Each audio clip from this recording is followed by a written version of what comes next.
Hey folks, Dave from Dave from Nerdarchy for Nerds by Nerds, and today I'm hanging out with this nerd. Nerdarchist Ted. How is everyone on this fine Saturday? I'm actually a little sad to be like inside Ted's basement right now, cooped up, because it's pretty nice outside. It is indeed. So we got a bunch of people already hanging out. Sorry we're a little late today. We're running a little behind with some things and had to button them up before we could get started. That's my fault. But, so, as you can see, running D&D for beginners, and of course it is, we had to hear it again. So, you know, it's kind of a topic that comes up a lot. You're experiencing it more recently, you know, and I feel like it's a thing that experienced DMs, I think most of them like bringing new players into the game and it's a little molding their young gamer minds. It's a little bit of a mixed bag. You know, for me as a GM, I am all about getting new blood, new players to the game. Clearly, there's a passion behind playing this wonderful game that, you know, we've been doing for decades. That I revel in new people joining the game. Constantly love hearing the, hey, I'm picking it back up, or, you know, I just got my kids involved, or what have you. But on the other side, you know, there is definitely a difference in running a game for veteran players versus running it for new players. Because if you're familiar with the spells, you're familiar with the mechanics, it's a more streamlined process. You don't have to worry about, are the players going to do something, you know, off the wall, you know, crazy, or are they going to use their tried and trues? Whereas with new players, you really never know what they're going to do. They're like, I can do whatever I want. I'm going to try this. You know, does that work?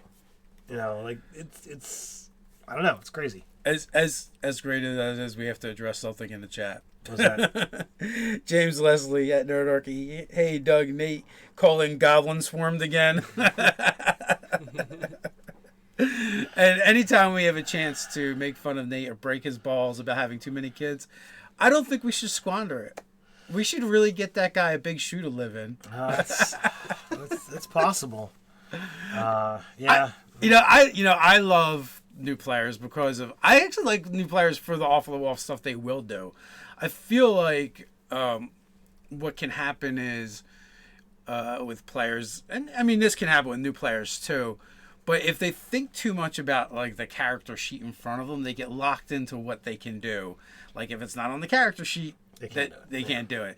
The best is with a new player, and I hear Doug say this all the time, is when the new player finally gets that they can do whatever they want. Or they can attempt to anyway. They can attempt to anyway. You mean I can try anything, you can try anything.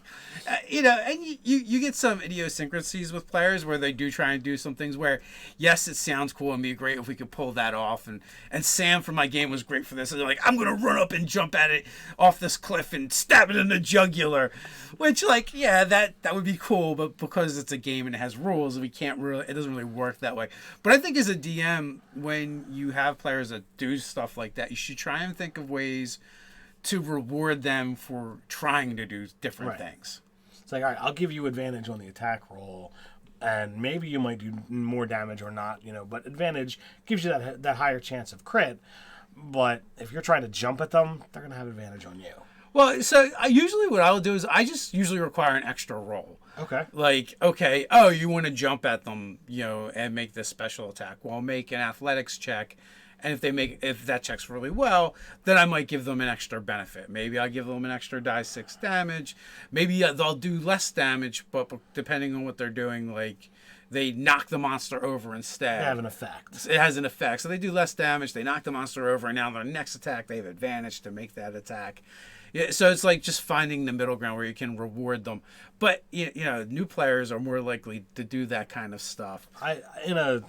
I can't say recent because it's now almost 2 years ago, but you know, I played in an Adventure League game, and I was playing a barbarian, and you know, we were at a banquet, so there's these large tables all over the place, and you know, I'm a super strong character. I'm like, I just want to pick up a table and just, you know, charge into somebody with it, and that falls under the improvised weapons, so like, I did much less damage than I would have if I would have just gone up and hit it with my great weapon.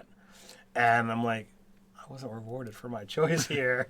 And it did stink, but it was like, okay, well, I don't know. Well, that kind of goes along, with my train of thought of you have to train your players, and you as a GM, you're always training your players. You may be training them to do boring and not cool stuff all the time, inadvertently, as well. So getting into that, like let's talk about when you have beginners at the table, how to do things differently, how we've done things over the years, and other things too, like. I don't know if this is still a thing, but I just remember for probably the first half of my gaming experience is like all the players always going, oh, you're new, here's a fighter, or oh, you're new, here's a rogue or a thief back in the day. Yeah. Oh, you can't play a magic user, that's too hard for you. I hate that stuff. Like, and I'm just like, yes, there may be more options and they're going to play it wrong, but who cares? Like, you learn so much more from just in life in general from doing things wrong than you do from doing them perfect every time. That's true. I would rather be like, oh, you want to play play a wizard? Sure, here's your stuff, here's your spells. You can change these when you want. Here's the list you can change them from. Are they going to get all that? No. Maybe I can set them next to a more experienced player who can help them out. Maybe I have the magic cards with the spells on them, or the spell cards that they can have their specific spells in front of them and make it easier for them. But even if they're new, I feel like they can play any class. I 100% agree.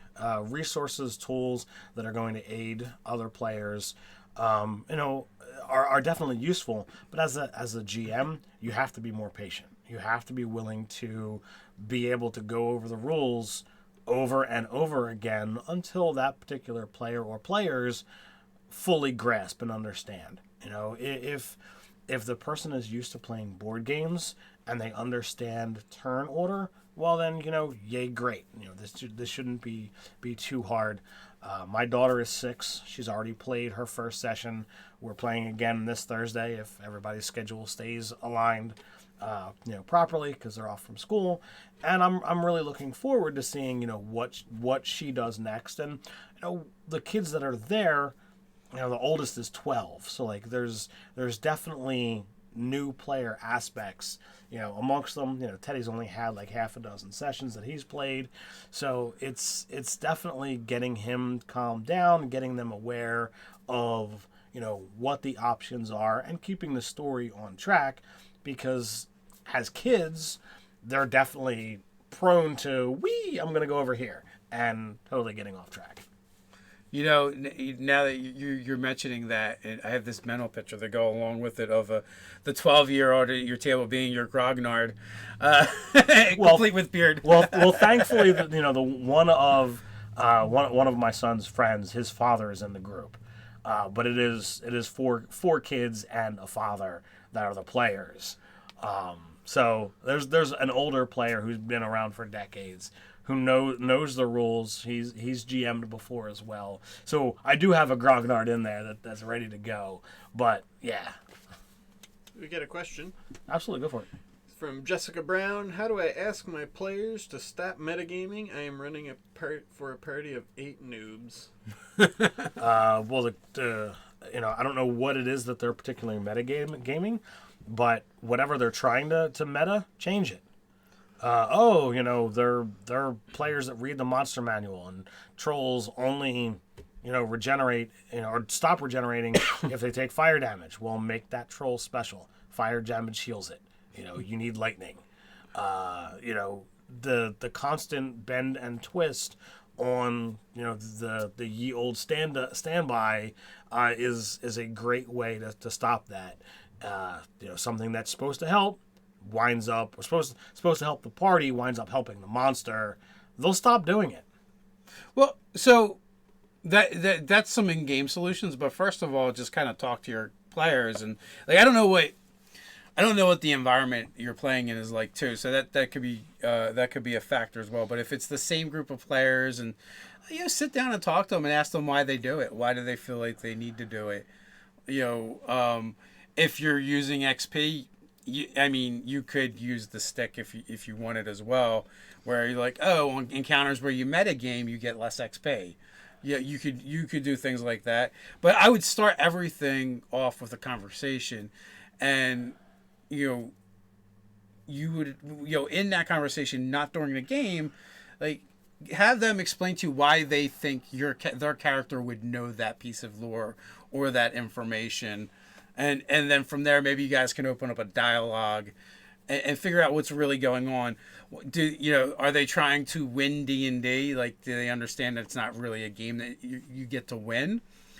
And you could also, reward them for not using out-of-game knowledge. Figure out what that looks like. Or you can just flat out tell them, like, I will give you more treasure if you don't metagame, or I may increase the XP I give you if you don't metagame, if you want to try the carrot approach. But with everything, I would just like ask them, why do you do this? Why do you think it's important to do this? Why do you think your character would know that particular piece of information? Because I consider, as the GM in this world, I consider that to be kind of obscure.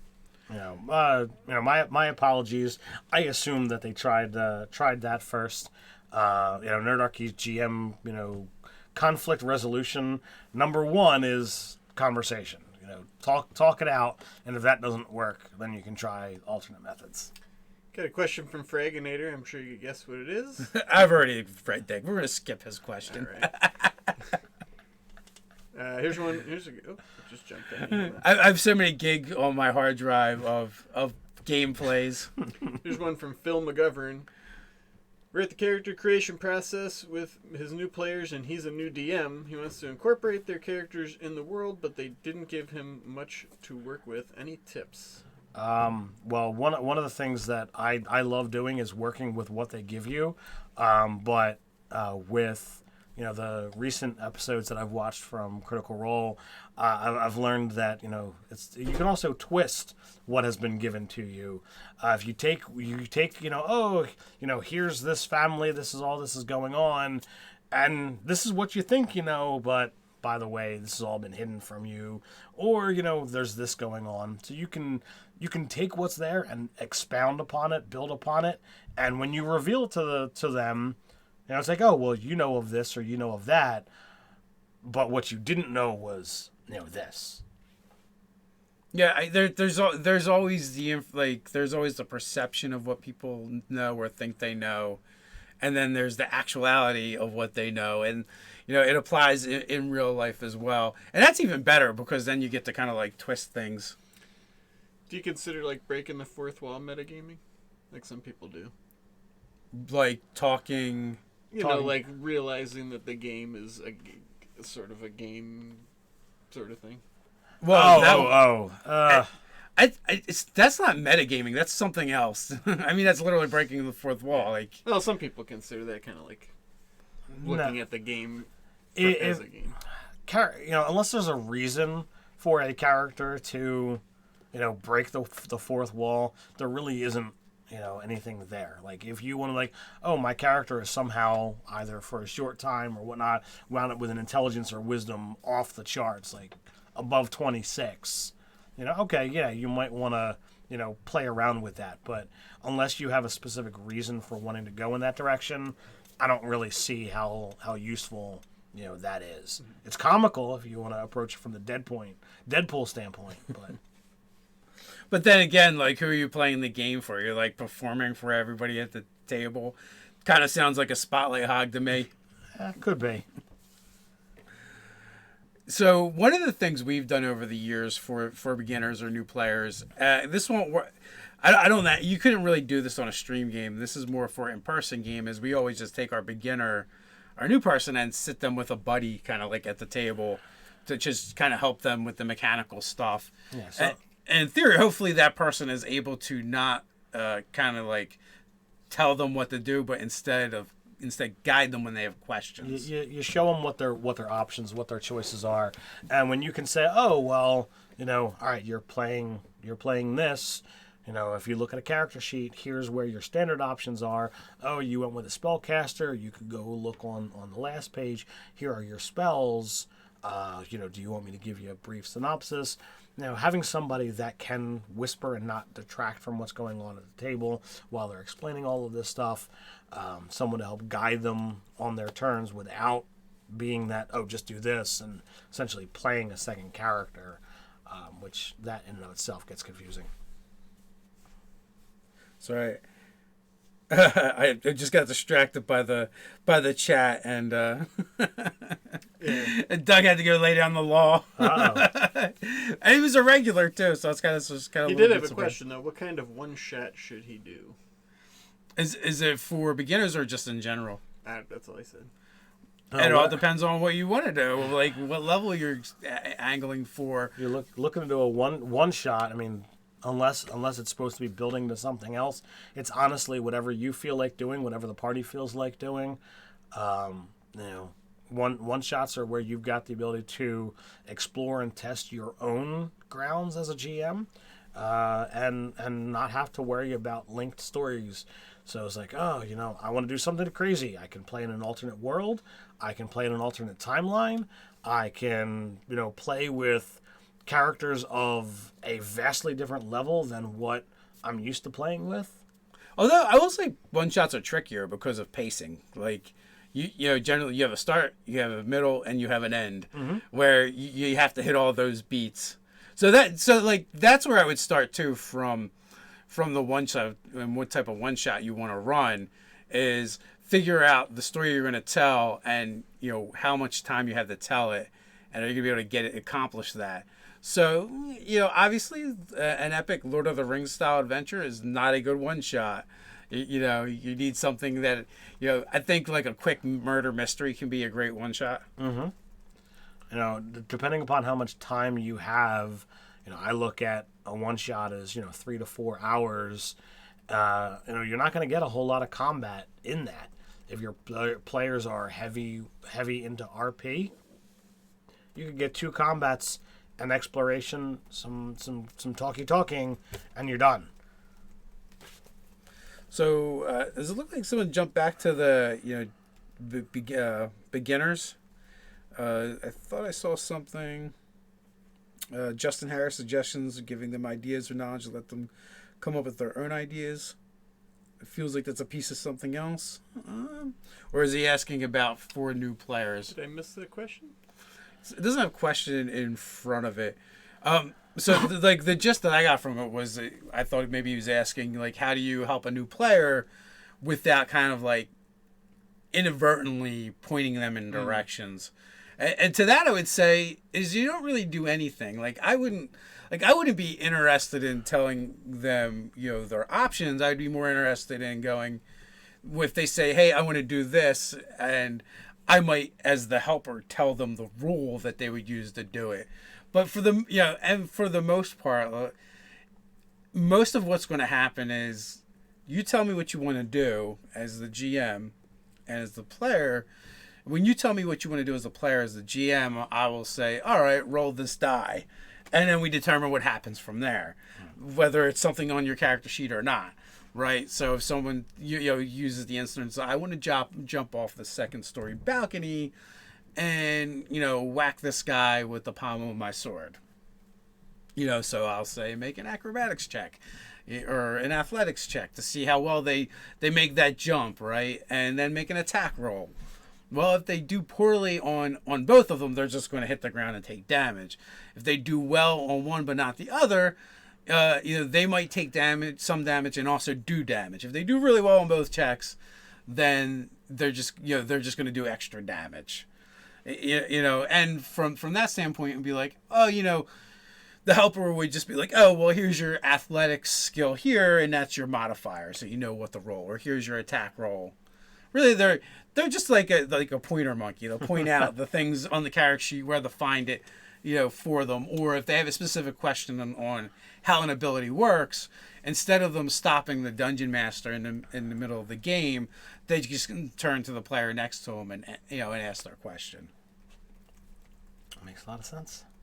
I think for us, I think it's worked well over the years, and it keeps the game moving without bogging it down. The only challenging point with that is if you're running a table and they're all new players. Yes, in that case, the buddy system will not work. So therefore you do have to just tread carefully. You're not gonna use your most lethal and deadly encounters. You're gonna allow them to explore the system and really get a feel for it before you begin moving into more challenging stuff. I think with that though, like it's not as big a deal because the game becomes more of like a tutorial style where like you're going to be interrupting the game a lot to explain different rules. Yes. And actions most of the players are going to need that help anyway. So so there should be like that understanding that's how it's going to be. And also too, like that's like a good session 0, like, to explain what, how this game's going to run, how things are going on. If you do have new players, right? Like that's another area where you can start helping to address some of that stuff. There's a couple of questions coming in. This one's probably going to be easy, short answer. Have you guys reviewed the reprint conversion of Keep on the Borderlands? I have not. I've seen it is out there, but I have not looked at it yet. All right. Wasn't even aware of something. And there's one from... Our friend Tim, a really long last name with a lot of vowels and Z's in it, worked on it. Okay.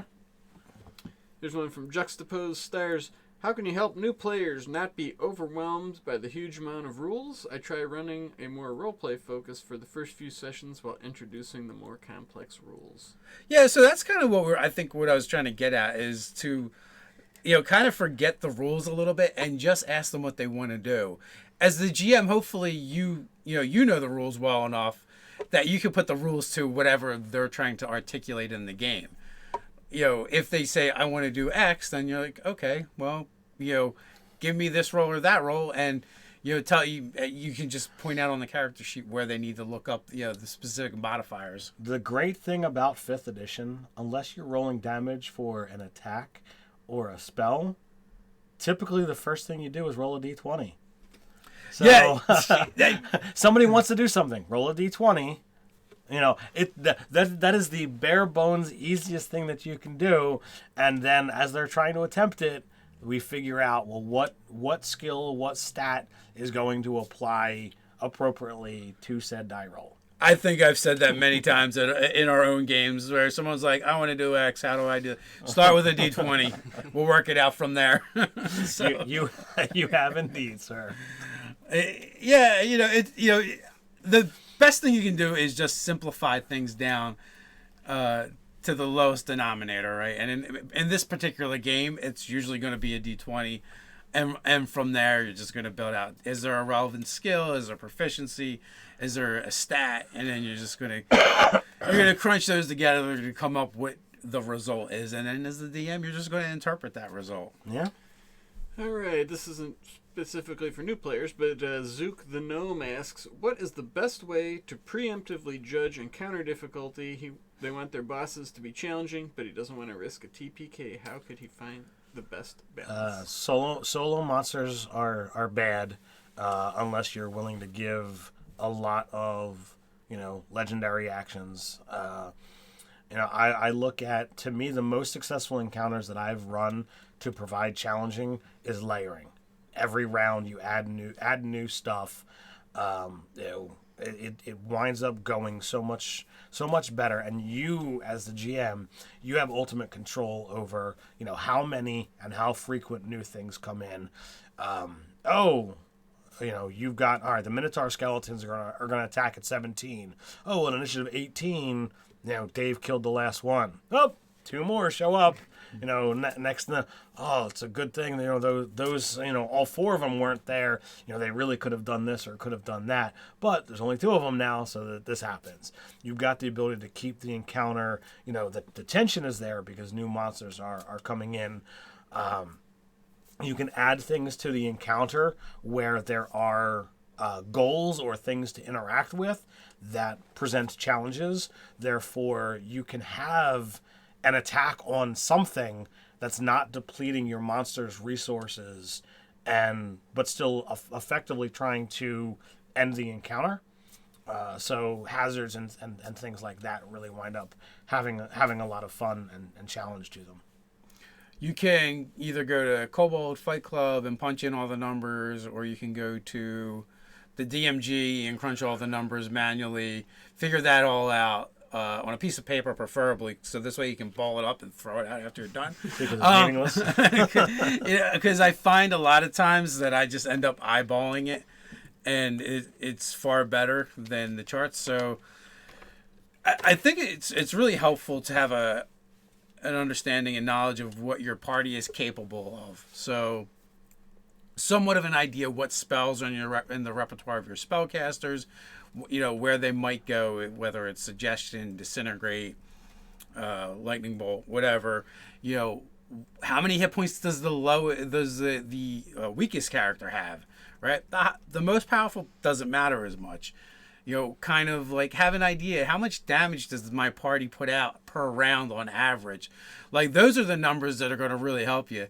Like, is my wizard just going to force cage my big bad and shut the encounter down right then and there? Is that something I'm going to have to worry about or contend with? Is my big bad going to hit the wizard and drop him with one shot? Like, these are the things that I think you have to contend with. You need to know, like, what is the utmost, most powerful things my players can do, and what is their threshold on the bottom for things in order to stay in the fight and keep it, like, interesting. Is there anyone susceptible to power word kill? Yes. Here's a question you can explore the dusty corners of your own minds. How were your first times as a player and as a DM? That's from Poison. I don't really remember much of my first time playing. My first time, really GMing, wouldn't even count as GM. It was more like narratively guiding the players to whatever they wanted. That is what GM is. No, there wasn't combat roles. It was just the players did whatever they want and literally narrated it. And I said what they were up against, and they just literally. I remember there being a dungeon where there was, games called Dungeons and Dragons. It was a dungeon full of dragons, and the players just went and slaughtered them all. No combat roles. Just they described how they were killing stuff. So you guys weren't really playing the game. No, not at all. You were just telling stories. Yeah, basically. So my earliest memories were playing Gamma World. I don't know what we were doing. I don't know what's going on. I just know my younger brother was playing a Hawkman that was like 20 feet tall. Because like everything was a random roll, and the only thing he really, really wanted was to have Hawk wings. And the GM's okay, but now we're on this table, and he ended up like freakishly big. Like that's like the earliest, and like, from there, my first group, my first character was a fighter druid wood elf back in 1A. And I know he hated orcs, and he killed a lot of orcs. And we played a lot of even then all of our games was just like start and stop and we play. So I just remember snippets of different characters and different games that we played in. But that it is going back, oh my God, a lot of years. And the late 80s, early 90s were a little rough, folks. What about as a DM? Do you remember that? Running my first, no. Oh my God, it was probably terrible. Well, everybody's first game. Yeah, oh, I'm sure. I just remember running for that group, and the GM that had been running for us and then got us all playing is like, I need one of you guys to take over.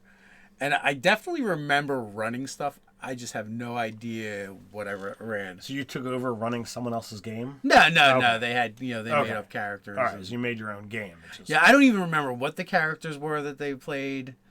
I remember some of my characters, but I really don't remember DMing for that group, even though I know I did at least a couple times. I know that once I actually got into seriously playing where you roll and stuff, I had loads of characters that we this was 2nd edition Dungeons and Dragons that I tried a variety of different martial characters because that's what I tended to do, but I don't have a whole lot of memories before Mellish's campaign, where he ran. It was a long-winded game. It was Nate, our friend Nick, and it was just the three of us as players. I think every once in a while we had somebody else kind of sub in, or not sub in, but like, join the game for that session.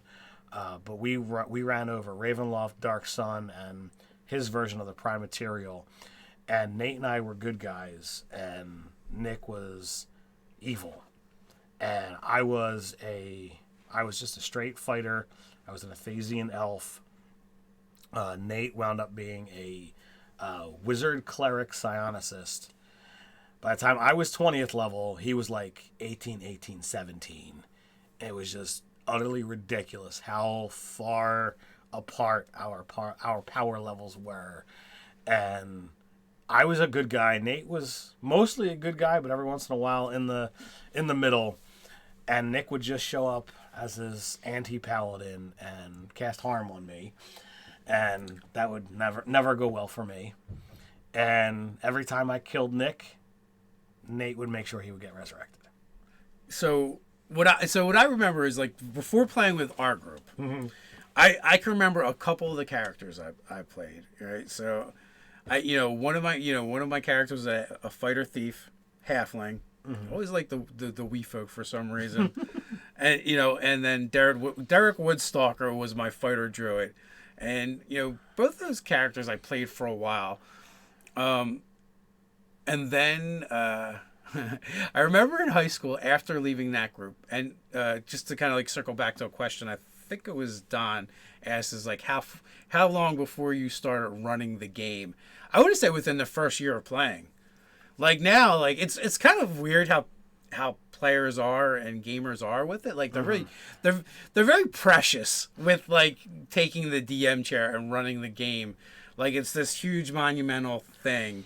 And it really isn't. It's just you hanging out with hopefully your friends, sharing this experience that you enjoy, and hopefully they'll encourage you along the way. I know at least probably one of them will be. If they're like the forever DM, they're like, I don't care how bad this is. It'll get better. I know it. At least I don't have to run all the time I get to play. But yeah, so like I feel like we started playing really fast. Most of the people that I played with all DM'd pretty quickly, even if it was only for a couple sessions or whatever. It wasn't until I started with our group that it was like it seems like it was really hard to get people to DM. Now that we're more than two decades past the beginning of what was back then referred to as a Saturday night group, like I never really had interest in GMing, and it really did take the you and Steve kicking me in the pants. I bullied him into DMing.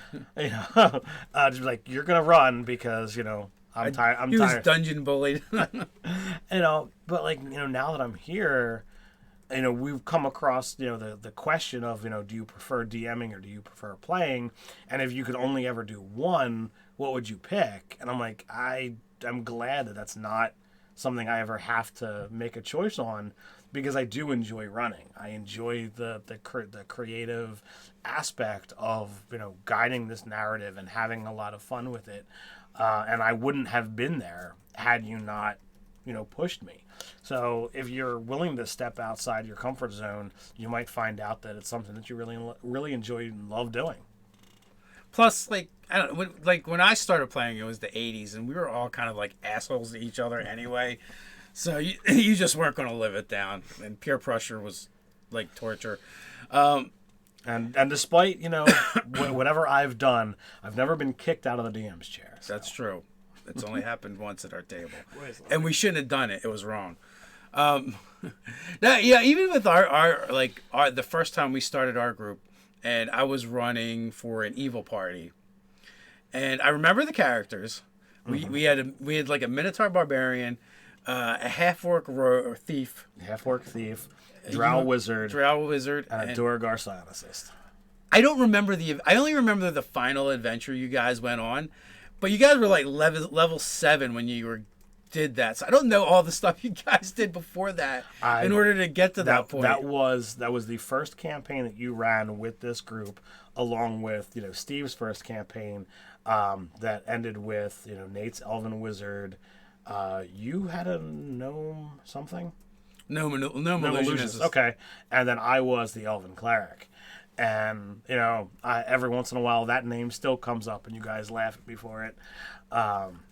It's funny how little I actually remember from the. Like, it's always like little snippets. Well, with that game, the biggest thing to take away was, the evil white book. That was slowly but surely turning Nate's character to me, disfiguring him until he looked like a doppelganger that couldn't shape change. And then, I remember, near the end of the game, my cleric, standing up in front of the masses, talking about, the deity and this and that, and the people not wanting to, really believe in all of this, and somebody grabbed a globule of mud and threw it at me, and the robes that I wore were, beautiful and white, and one of their magical properties was, it couldn't get dirty.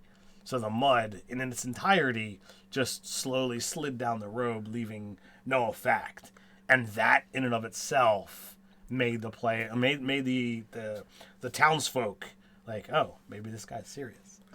Yeah, so you think about that, like your uber powerful magic item from back in the day was prestidigitation. It essentially had a minor property attached to it. I was like, but it was a narrative decision, and it affected it. It was really cool. Now, the first series campaign that I ran for you guys was the one with your Undead Slayer, yes, and Nate's Monk. And so with that one, I kind of remember several of the party were hired to investigate this mine where the miners stopped producing and they haven't heard word from it. Yep. And then your character was actually tracking down a necromancer and kind of tracked him to this mine. I even recall the first session where the other players encountered mine as they got into combat, and I was we were playing. This was 2nd edition, and my character was a blade singer. So I step out of the woods as this eerie elf who's singing as I wade into combat with my longsword and club. And some of the players, they weren't really sure as to whether or not this was a new enemy or an ally. And then, from that, you guys are like, oh, they're going to the mine. I'm like, hey, I'm going to the mine because I think the guy I'm looking for is there. And, from there, it's basically like a minor dungeon crawl to encounter the necromancer. You guys managed to drive him off. Weren't able to kill him, and then he would keep showing up throughout the campaign. I remember my side. Yeah, I remember one of the things after that was you guys were kind of there was a goblin attack on the town. You guys had to fend off. So that's what our early adventures looked a lot like. Well, that Nate's Monk wound up becoming the mayor of, was it Himrick or Hoggleford? Hoggleford, yeah. And we had all this great stuff. The story with the Pyro Hydra, that wound up becoming a statue that you may or may not have heard us talk about before. That was with these characters. So one of the fun moments from that game was, the monk character jumps off of the palisades and charges the ogres, 2 of them, and they're only 3rd level characters or something. 3rd to 5th, not super high. Probably 3rd, because I feel like we played those. We actually played that campaign for a long time. I didn't get very far. But we were eking out the XP. I was giving them a 10th of everything, so the campaign was just lasting. It was super slow progression mode. But it was an awesome encounter because back in 2nd edition, you had a knockout score. It was your Ben Bar's lift gates. You rolled that. If you rolled under that, you could knock them out if you punched somebody. And Nate's was a monk, but he had a low strength, and he wound up getting his 2 attacks against the ogres, and he successfully knocked them both out in one round. So it's like, he jumps up off of the one ogre's knee, punches the ogre in the face, knocking it out, continues forward towards the other ogre, knocks him out with a roundhouse kick, and the ogres just go down. And it's like, what did you need the rest of us for? And then I think like the goblins probably broke at that point, and it was like over.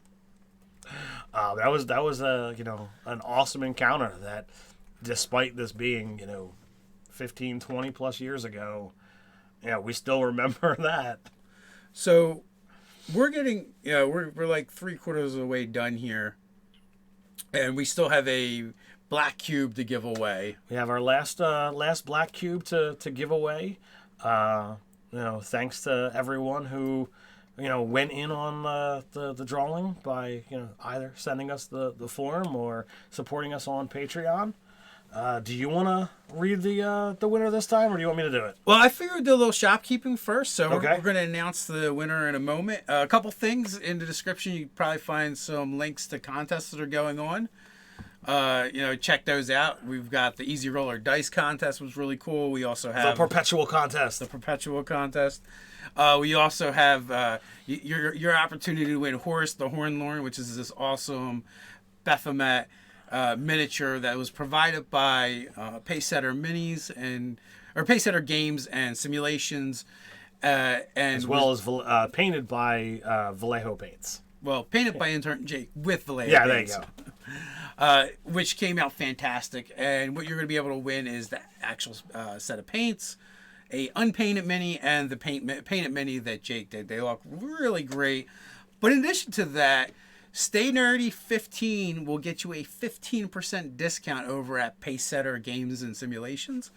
I'm not sure if I have a link to them in the description or not. But if you go over there, they also have some 5e stuff you can download for free. Check out what they have. And again, there's that coupon code STAYNERDY15 for 15% off of any purchases. So, help support the channel by supporting the sponsors. Ted had already brought up Patreon. In order to get into our giveaways, we automatically enter you if you're a Patreon supporter, or if you go to the website, download and fill out the form and mail it to us via snail mail. You get entered. We've recently changed up our Patreon. We've been threatening to do it for a while. I feel like we made it better for you guys. So what's going to happen over there now is the monthly products that we've been putting out, we're going to just do early access to them. So you're going to get them first, and at the $2 and above level, that product will go to you. A month or more later, it'll go over on the store at a much higher amount than that. Also, we have a tier for Discord where we're going to start putting up playtest material. So you guys get the beta test things that we're going to be putting into our upcoming products. So we also I feel like we simplified the Patreon, so it's a lot easier to understand and figure out. So do you want the product? Do you not want the product? Yeah, basically that's it. Discount, early access. Next tier up is, do you want to be a playtester for the stuff that we do and get into the Patreon-only Discord? We have a general Discord, but then we're going to have a channel just for the patrons, and that's where we're going to post that playtest stuff at. Everyone that's already Patreon, you should have gotten links depending what you're at. I had messaged everyone.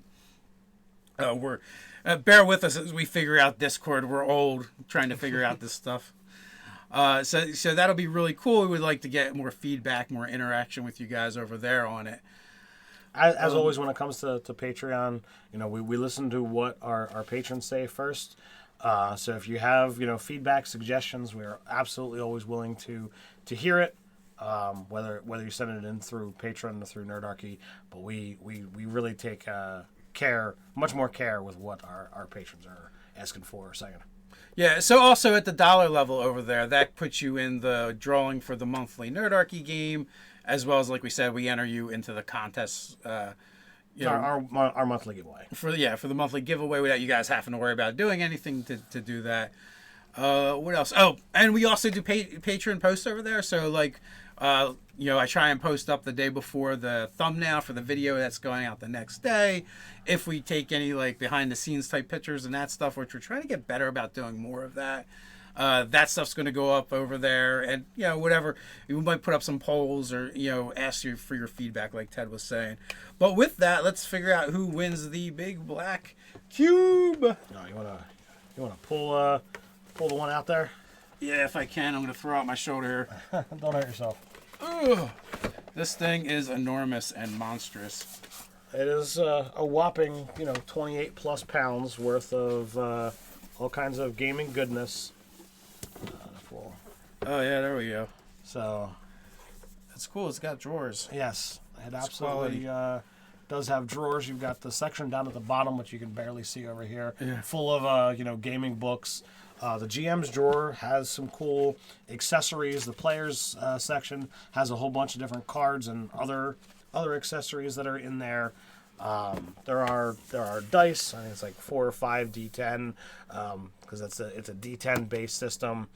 And one cube is everything that you need to play Invisible Sun. In case you're not aware, it's a game by Monte Cook Games. It's really cool. We haven't had a chance to really dive in and play it yet, but it is something that I am looking forward to at some point in time in the future. So without further ado, do we want to announce it? All right, so it looks like Andrew Orwin is our winner. So we will be contacting you and shipping this bad boy out. So hopefully you'll enjoy it. You got everything you need here to play Invisible Sun with you and your gaming group. So I'll reach out to you later this afternoon, get your mailing address, and get that shipped to you. Congratulations. All right, so we got a last few minutes. So if there's any questions you guys have for us, please feel free to throw that up in the chat. As always, put at Nerdarchy or a question, before it. There was quite a few. I can pull some. Oh yeah, go for it. Well, I see one here. Okay, that was you.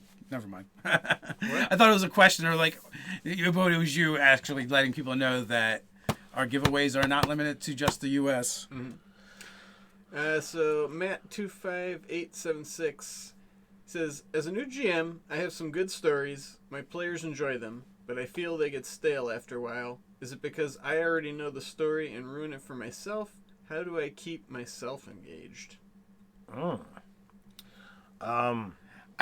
feel like we've had so many campaigns die, and this is kind of what happens. Like, you get involved in the story, you have great ideas, and then you get bored or you get distracted. You get burned out. Burned out. So it only took us about 20 years to figure out a good fix for this. And for what has worked for our table is we just rotate GMs a lot, and we don't play the same game as often as we used to. So we used to have, there was one active GM. We would play every single week, and that is just how it went. Now we have each GM runs once a month, and for a while we were doing 3 stories. We're kind of only at only at 2 at the moment. Although this time next week we're getting ready to finish up my game, and then we'll have to figure out where we're going from there. But I as a GM, I had burnout all the time, and it was like I was never able to complete a story. I always needed a break because I couldn't keep the energy and the fire burning for a particular story. But running once a month as opposed to once a week, it definitely makes a change.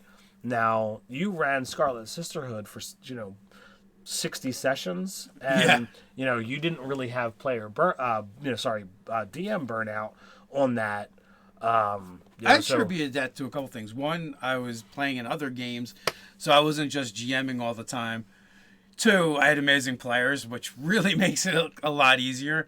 And I also had set storylines that were going to end, and this is something I learned from actually streaming. It doesn't matter if you stream or not. You can actually take this and incorporate it into your own games, and that is think of your games as being seasons instead of just playing the forever game.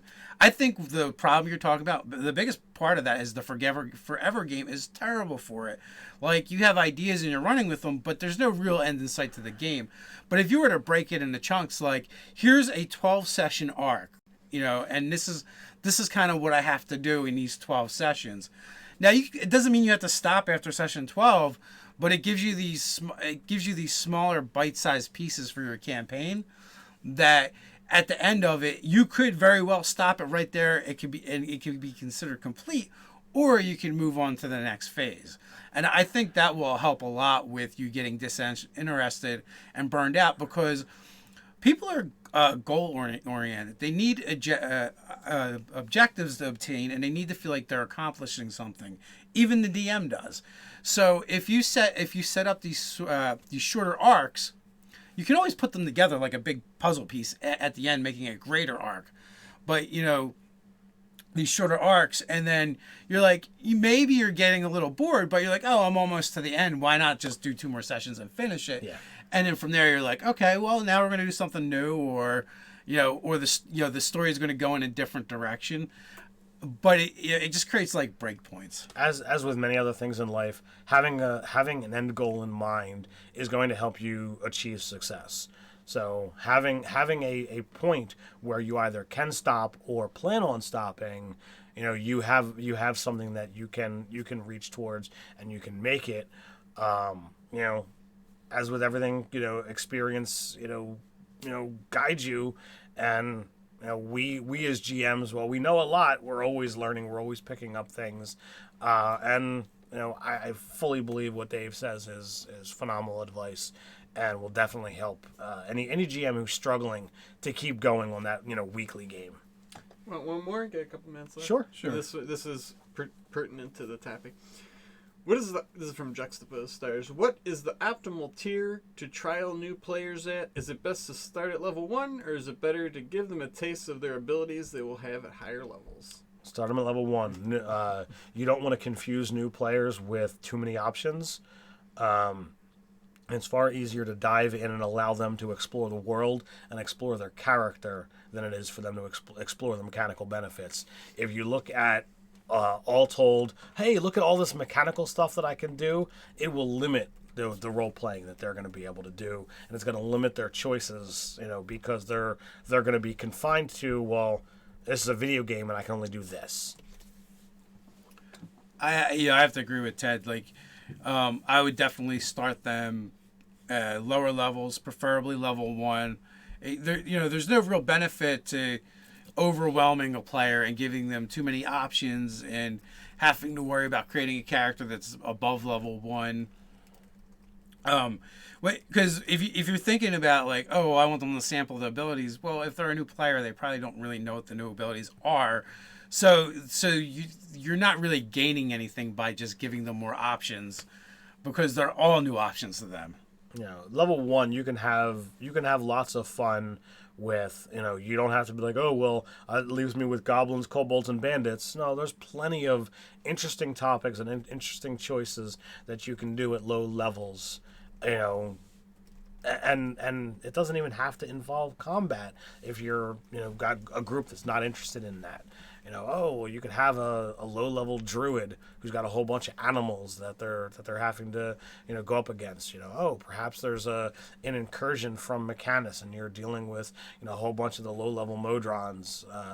You could go in so many different directions. Just look at all of the choices out there, on just, anything below Challenge 1.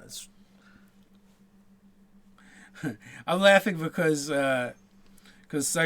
Cypher Protocol was talking about an interview we did, and I'm like, I have no idea who the person is we interviewed. I mean, just the live chat. I don't know if it was from one of the live chats or just someone we had on that we did a video with. Okay. But just from the live chats alone, we did over 300 of those, and then if you just factor in over the years different people that we've just had on, it really, because I know not all the live chats had a new and unique guest. I'm going to say, well, that means we've probably only had like 200 guests, or more on the show since we've been doing this. So, they said was that the DM was a proponent for Monty Python, Monty Hall. Oh, Monty Hall. Oh, Okay. Monty Hall. Monty Hall and Monty Python, very different. Yeah, that is very different. You know what? That sounds like Scott. Probably. That's what I was thinking. That very much sounds like a Scottism. Which Scott Garibay does have his own YouTube channel that you could go check out, where he's sharing his own ideas and views on tabletop role-playing games, for sure. As well as anything else he feels like talking about. Yeah, I think he's been focusing down a little bit. Mm-hmm. Yeah, but no, there's. Yeah, he said yes, Scott. Yeah. I don't know why I read Monty Python instead of Monty Hall, but and then I was thinking Monty Python. I mean D&D. It's like you can't swing a dead cat and hit somebody who's a D&D player and a fan of Monty Python. That one's pretty tough. I love me some Monty Python. So, before we get out of here, I just want to know who's watching The Chilling Tales of Sabrina. I just started watching that with the family, and we're like somewhere between like 4 and 5 into it. I'm enjoying it. I don't know if it's in poor taste or not, but I was at a Catholic wedding yesterday, and I just kept mentally replacing the things the priest was saying during the ceremony with phrases from that series. Praise Satan. Hail Satan, hail the Dark Lord. It was just so funny. You seem to Just be so over the top. You seem to be enjoying it, so I'll try and see if I can get the wife interested, and if so, we'll watch it together. If not, then I'll just I'll check that out after I watch Daredevil. I still have to start with Daredevil, but it's about that time. Congratulations again, Andrew. Thank you everyone for hanging out with us today. Greatly appreciate all you folks. Till next time, stay nerdy.